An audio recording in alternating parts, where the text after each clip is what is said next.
Welcome to Scale Her Up, the Female Entrepreneurs Show, with me, Brenda Hector. I'm a business growth specialist helping business owners to develop themselves and grow their businesses so they can achieve their goals and enjoy the lifestyle they dream of. I'm on a mission to revolutionise the entrepreneurial landscape for women in business. In every podcast episode, I interview someone who has an inspiring story or some great advice for women aiming to start or scale their businesses.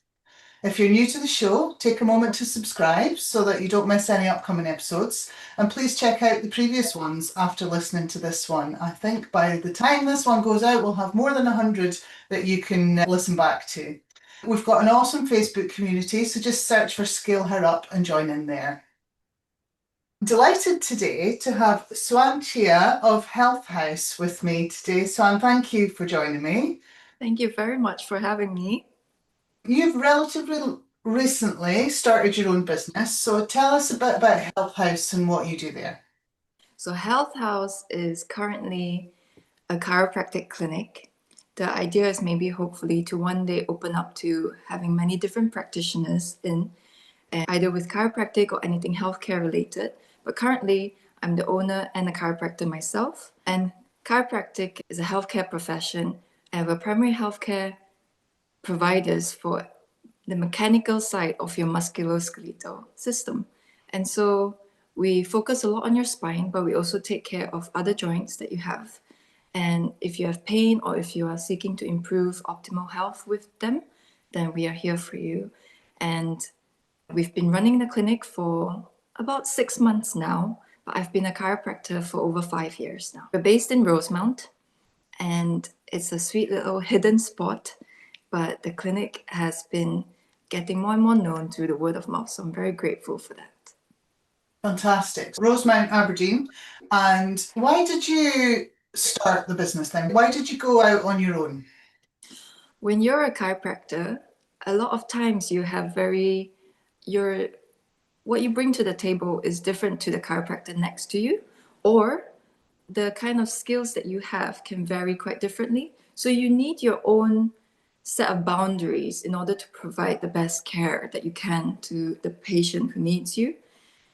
And in my case, I chose to open up on my own because I needed slightly more time than the clinic I worked at previously were allowing us to give. And I would also choose to just have the time is the biggest thing. But also when you have the time to give somebody, then your standard of care rises with that. And that to me is the most important aspect of all. And if your goal is to provide relief to a person, then you must have the ability to do. And if that is taken away from you, and I just found myself wondering, what am I doing here? The good thing about having my own practice is also getting to set the prices that I am comfortable with. And some clinics it's a bigger run clinic, so their prices have to be higher. But being on my own just now, the prices can just be slightly lower, and I feel happy with that as well. And the funny thing that I was looking forward to with having my own clinic was to put out a massage chair.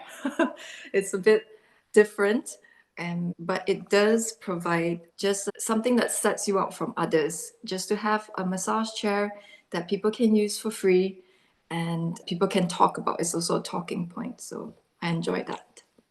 Oh, that's nice. So it's all about the client then, or Oh, the, yeah. Oh, absolutely. My whole life is about the person in front of me. And that's the way I like it. and that's the reason you've set up on your own is to give the client the best experience that you can. Yes, 100%. Okay. And how's that going?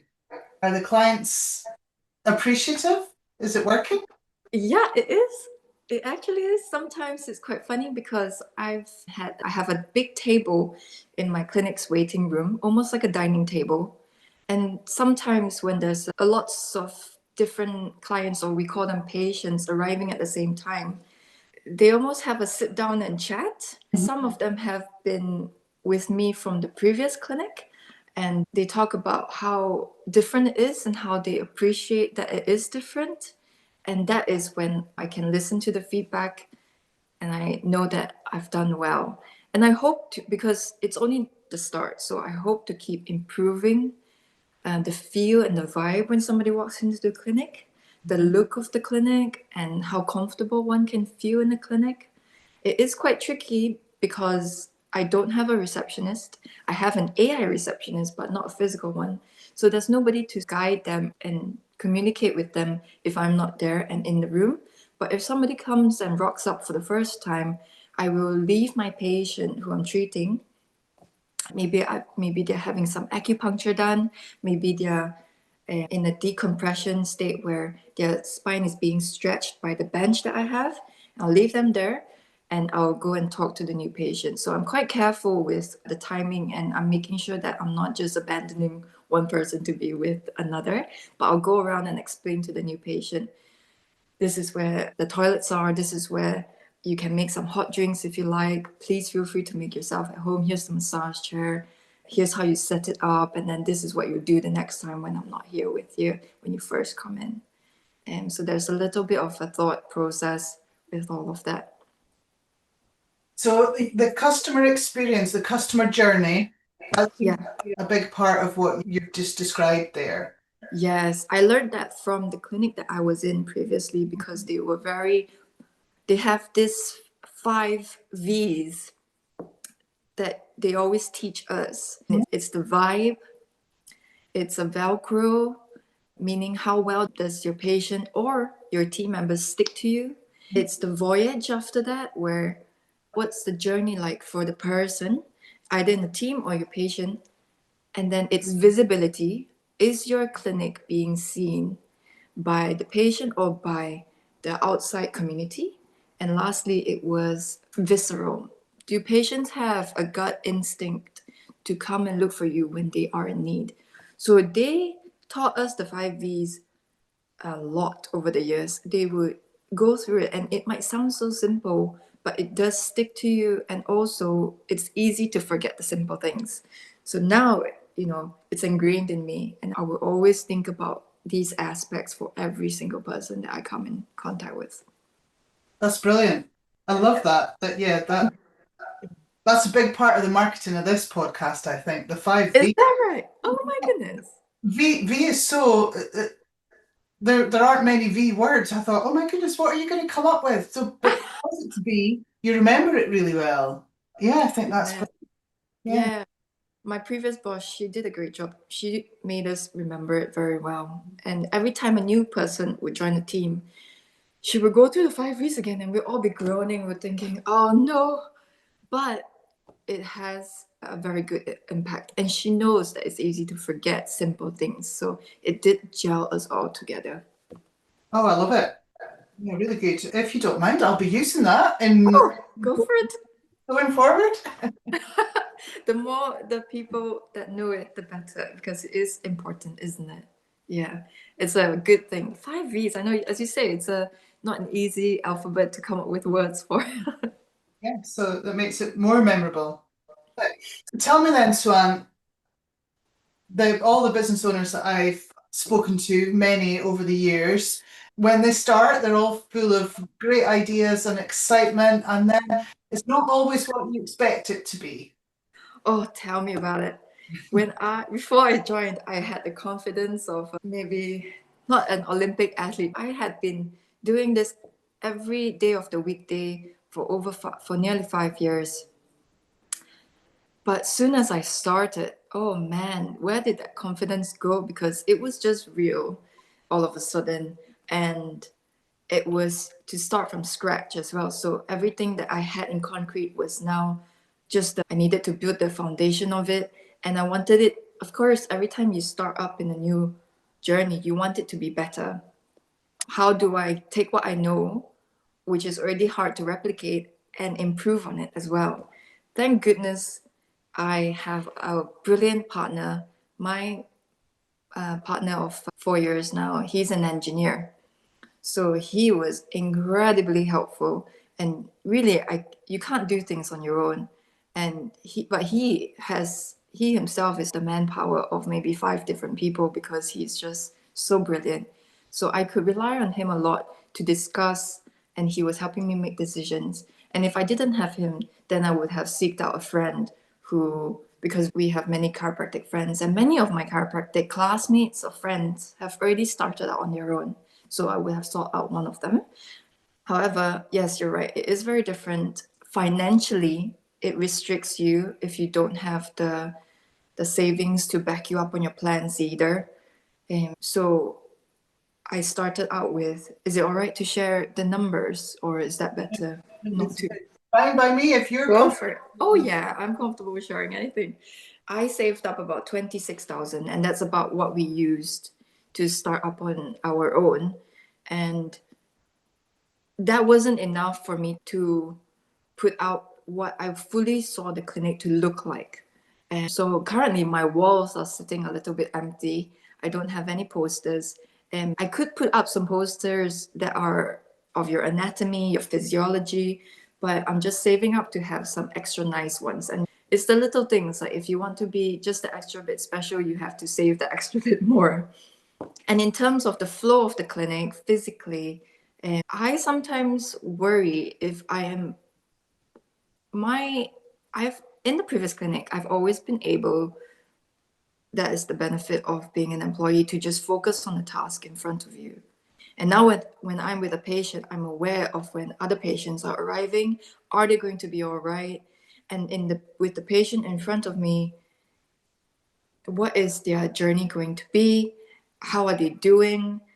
Do they understand the importance of what we're doing here? Because the previous clinic had also put a lot of steps into making sure that a patient really understands what we're doing here, in terms of there would be lots of emails sent out to them, introduction videos when they first come in. The receptionist, it's a bustling clinic. There are other chiropractors coming in and out. There's plenty of patients. And in my little clinic, it's just me and the person. And I'm not even dressed in a uniform. I wear my own clothes, and I chose that for a specific reason. The reason being, if I feel more myself, I'm able to provide more care. But it's just slightly different. Sometimes I worry about all of this, and I'm looking to see if I can implement more ways to make it obvious that we are a professional clinic and we are here to help you. And our advice is also, in a way, a prescription. It's not just to be taken lightly, but we want to be respectful of whether the patient can or can't firstly afford with finance side, or the time side, or their mental capacity side. We want to be respectful of that, but we don't want to be, I don't want to be pushy ever, but that's why I need to establish that the place is a place that cares for you and wants the best for you, and is a professional healthcare provider. So there's all of that, in terms of, I once had a great idea of it, but now that I'm in it, is it coming to fruition? I hope so. You have a big dream, and there's a business that you've designed in your head, but then when it comes to it, you have to be doing the operational stuff as well. So it's difficult. Yes. Balance between being the business owner and having the strategic thinking and all of that, and actually being operational and Absolutely. your pay. Yes. Because now I'm also the receptionist, so I have to book their appointments, and then I have to take their payments. And then you're suddenly wearing a very different hat. Whereas, so sometimes I wonder if a person can be used to that, because in most clinics, if you want to even have a little complaint of what the chiropractor has done, if you're not satisfied, you can say it to the receptionist. And now they can't, because I'm there. So it's just very different. But the upside is, when I'm the only practitioner, we are also slightly more friendly. And so if they have an issue, they can actually just bring it up to me in the treatment room itself. Because now we know each other better, we've got more time in each other's space. So I try and explain to them as well that if there's anything at all, just say it, it's not a problem. But that's just an example. But it is, in terms of a complaint, that's an example. But in terms of, it's still different being the person who treats you and the person who takes your payment. It's just a little bit of a getting used to. The way we would describe it at the moment, you're self-employed. What you've done is you've created your own job. Yes. Yeah. But I think that's not the intention long term, is it? What's the big goal for Health House? The big goal is to hopefully purchase or have a big building, and inside it, it will be sections of a variety of healthcare providers or even beauty providers. I'm not picky. Anything that makes anybody feel good mentally and physically is a good thing to me. At that time, yes, we would have a physical receptionist, and it would be many different sort of a chair rental style self-employment, and that is to hopefully ensure that whoever is working with us will be able to earn as much as they can, and in that they will be the best provider that they possibly could be. That's my belief. So I hope to have chiropractors, massage therapists, physiotherapists, and chiropodists if you want, anybody at all, spa providers, health, nails, anything at all. And they can come in and all be under the Health House umbrella. And they can even choose to, for the many, if they work for a good few years, then each year that they work, we could, as a business, put aside a bit of money, and it will build up every year that they work at, and they can then use that money to set up a branch of Health House somewhere else, somewhere that's convenient for them, and they will be the sort of directors for those branches if they wish. That's the long-term plan here. It's almost like franchising. Yes, Yeah. absolutely. Yeah. But in a way that benefits both teams. Yeah. Oh, I love it. Yes, there's a great long-term vision as well. Yeah. Yes, hopefully it comes to fruition. That is, So, it's did you always know that you were going to have your own business? So you've been, as entrepreneurship always been on that for you? it only is because of the chiropractic industry. Not many chiropractors can last too long working for somebody else if the clinic doesn't franchise you out and help you run your own clinic. If it's always just one clinic, you will eventually. I'm not trying to put down other clinics, but I think that it is quite known in the chiropractic industry that you will burn out because you're under somebody else's set of rules, and the care that you provide is very holistic, and it requires a time amount of time that suits you, and many clinics are quite quick with their timings, so usually you need more time. Yes, so as soon as I started studying chiropractic, I knew that I would have to start up on my own one day. And when you're studying to be a chiropractor, does anybody tell you how to run a business? Oh no, not at all. I think I knew the answer to that, but I think it's important to raise that. I've been talking to architects as well. It's very clear that Yeah. architects will start up their own practice probably, but nobody tells them how to run a business. Not at all. I wonder why that is. I suppose there's no time, maybe, because architects, they have to study so much. They have to study many, 5 to 7 years, is it? Oh my goodness. Chiropractors have to study 4 to 5 years. And from year one, you're already starting to assess another person's anatomical landmarks. And then you have to start from scratch. You have to study chemistry, biology, and then by your fourth or fifth year, you're already treating patients from the outside community.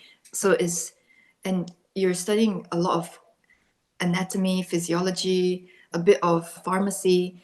I guess there's just nowhere to fit in that For anything that. to do with the business. Yeah.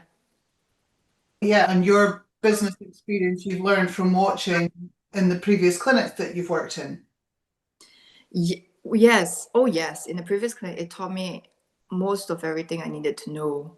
And especially when you're in it for so much of your life, we spend so much of our life working, don't we? And when my first year was the year of COVID, and the clinic kept going.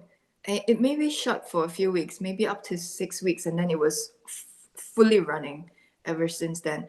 And it got busier and busier because I suppose potentially there's many people hurting who were being turned away from hospitals, so they had to seek out other methods. And there we were, ready to take them in. So I would be there from 7:30 Monday morning till 8:30 Friday evening, and alternate Saturdays. So I was there a lot in my first year. And in my first year of treating some, I probably learned more than my 5 years of studying. So I learned so much about how the clinic was run. And the owner of the clinic was very open with explaining how she wanted things to be and the reasons for specific decisions that she's made. And it's a lot of it is about the patient journey. So I did absolutely learn most of everything. And also asking a lot of questions about how my other chiropractic friends are doing their clinic, or how, if it's not their own, then how do their bosses run their clinic. So that Yeah. leads me into a nice question that I wanted to ask, actually. You mentioned your partner. Yeah. Who else has been supporting you on this journey? Supporting in terms of the emotional side would just be friends and family. It's really just been him and myself that's been doing the work for the clinic. As I say, he is so brilliant, and he really is as wise and intelligent and resourceful as 5 people. So you don't really need much more than this one person. Kieran is his name. Thank you, Kieran, everything. Better give him a name. Yeah, well done, Kieran. Well done, Kieran. Absolutely. So the other thing I wanted to talk to you about, we touched on it when we met before. I know that being in business, it's lonely. Oh. The business owner, you're not, it's not the same as being part of a team working in an organisation. And then you talked about coming across to Scotland from Malaysia and not realising that there was a Malaysian community in Aberdeen. And so there's a bit of loneliness there as well, not being, yeah, can you just talk to me a little bit about that? Yeah, so loneliness at work and loneliness in your social life. When I was the chiropractor in the previous clinic, I was mostly in my room with the patients. To me, it's not too different. Not too different. But my team, they were great. So they're friends now. And it's actually quite nice because I get to hang out with them as real friends outside of the clinic now that I've left. And the downside to it is that if I encounter a question or a concern over a patient, I don't have the ability to walk across the room and ask my senior chiropractor or another chiropractor of what their experience is, because that's so helpful, and it does calm you down if you're concerned.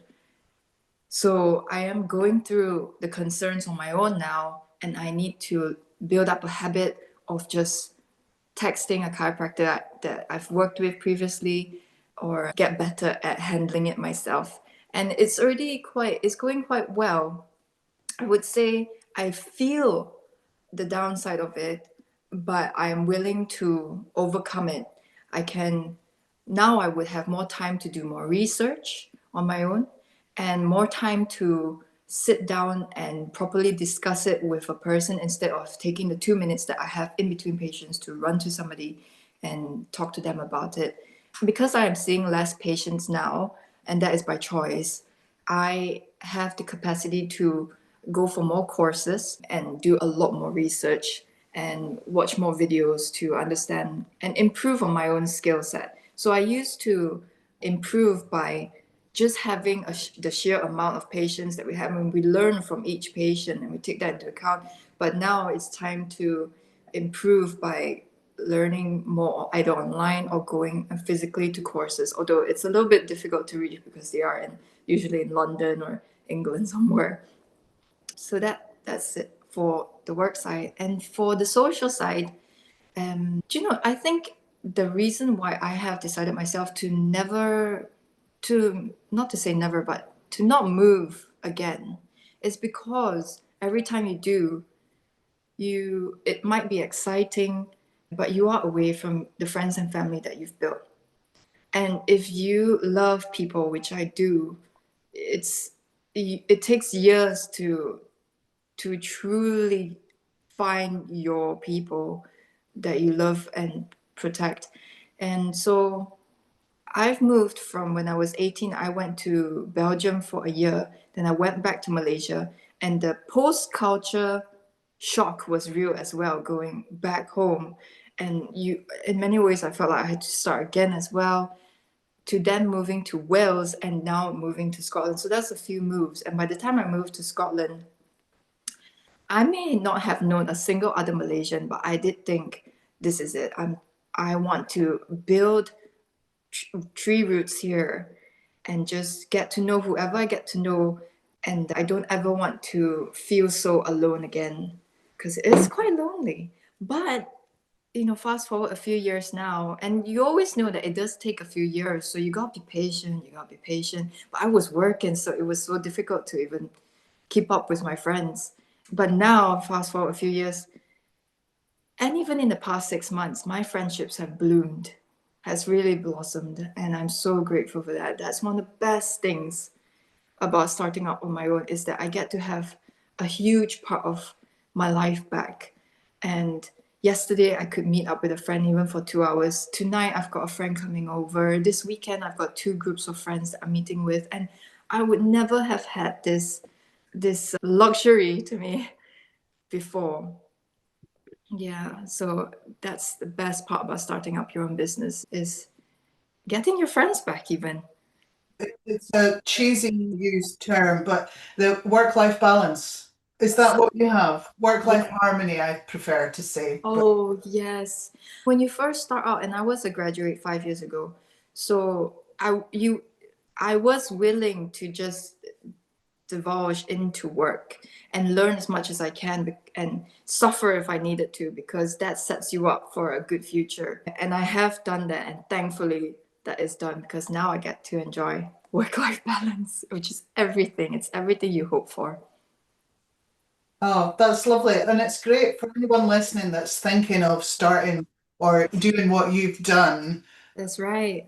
Yeah. What advice would you have for someone that's thinking of stepping away from a safe employed role and starting out on their own?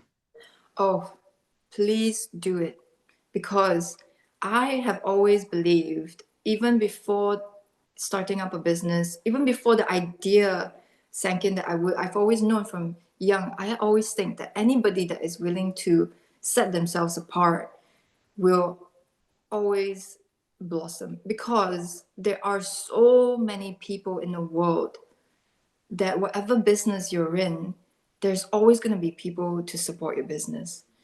100%. You will never you will never fail if you keep going at your business, if you keep creatively coming up with solutions for yourself. But if you're just willing to take that risk, you will more likely succeed than fail. That's what I can see. Yeah. Yeah. You're more likely to succeed than fail. So Yes, you that's a really are. brilliant message. I love it. Thank you so much, Brenda. Let I could stop there, but I've got another question for you. If you could go back to your 18-year-old self, Oh, what advice would you give her? I think she had a great time, to be honest. I think she could give me a few advice, because she was younger and more carefree. She definitely saw the world with more purity, probably a lot more naivety. But I think I've had to grow up a lot in the past few years working in the clinic. It was hard. Sorry. Oh, Yeah. Oh, wasn't. Oh, what a question you've given me. Sorry. Yeah. So. oh, I'm gonna, I'm gonna let you come back to yourself because Oh, what's yeah. really powerful for me is I've been asking this question to most of my interviewees for yeah, for years. And what's come up recently that quite a few people have said, actually, I could learn more from her than she can learn from me. Oh, wow. Yeah, it's a common theme actually that we are that excited and maybe naive, but actually she didn't have any. I'm thinking back to 18-year-old me as well. Have not burdened with expectations. You just Yes, go out and have, yeah, your life's ahead of you, living it the way you want to. that's so true. I think we do envy that age of ourselves, don't we? And obviously, for you're younger, you're healthier, you've got your whole life ahead of you, but also you've not had to start work yet, and work does grow you up quite a bit because at work you can't help but sometimes be, I don't know, like you've got concerns, you've maybe done wrong things, you're still learning, you've disappointed people, you've hurt people, you've had to resolve conflicts, or those are just the downsides of work. But when you're younger, you don't have to, you're not forced to go through any of that. You're just able to live your best life with your friends and look forward to working one day. Yes, I am in a much better space now in my life because of the work life balance, and it's bringing me closer to the 18-year-old self of me. I've been on a bit of a survival mode the past few years, knowing that it's just a necessary part of my life to build a strong foundation for my skill set. But it does mean that a part of you gets lost, and I almost have forgotten slight parts of myself. And if I were to reflect on my 18-year-old self, that's a good starting point, I think. So thank you very much for bringing that up, because I would like to be more like her, and And that's what I'll strive to. talk about 18-year-olds living their best life. We don't talk about 51-year-olds living their best life, do we? And why don't we? Oh, do you not think? Because I always think people in their 50s are living very. Do you know about that graph, that U-shaped, that smile graph? So it goes down in your 20s, 30s, 40s, and then it comes up again. So I thought it was a well-known fact that people in their 50s are just living it. Yeah, I'm getting there. Getting there. I hope you get there quick. Oh, Suann, what a pleasure to talk to you today, to just Thank you so much. have a nice blather and share your story. Yeah, thank you so much for being on Scale Her Up. Thanks for having me. Thank you very much, Brenda. And thank you to everyone for listening to Scale Her Up, the Female Entrepreneur Show. Don't forget to subscribe so you don't miss any future episodes, and join the Facebook community at Scale Her Up. Connect with me, I'm Dr. Brenda Hector, on social media. Drop me a message to let me know that you're enjoying the podcasts, or give us a review. I'll finish by reminding you that only 1 in 3 UK entrepreneurs are female, and men are 5 times more likely to scale their business to over £1 million in turnover than women are. And when we start and scale our businesses to the same extent as men, it will add 250 billion to the UK economy and provide millions of jobs. I'm on a mission to help businesses to surpass £1 million in turnover by the end of 2030. If you want to be one of those that get there, reach out and let's have a chat. Ladies, you can do it, and we're going to make a massive difference.